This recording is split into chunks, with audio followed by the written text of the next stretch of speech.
మచిలీపట్నం జిల్లా ప్రభుత్వ ఆసుపత్రిలో మందుబాబులు హల్చల్ చేశారు. ఫుల్గా మద్యం సేవించిన నలుగురు వ్యక్తులు ఆసుపత్రి క్యాజువాలిటీ ఆవరణలో పెద్ద కేకలు వేస్తూ అద్దాలు ధ్వంసం చేశారు. అడ్డు వచ్చిన వారిపై దౌర్జన్యానికి పాల్పడ్డారు. దీంతో ఆసుపత్రి సిబ్బంది, పేషెంట్లు భయాందోళనకు గురయ్యారు.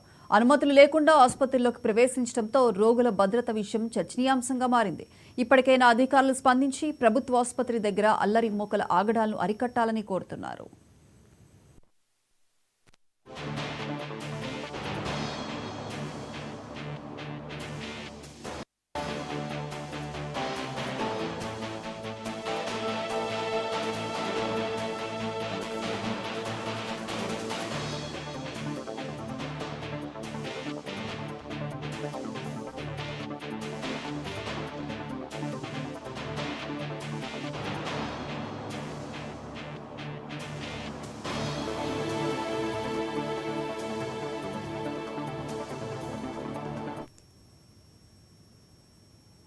విజయనగరం టీడీపీ కార్యాలయంలో మాజీ కేంద్ర మంత్రి టీడీపీ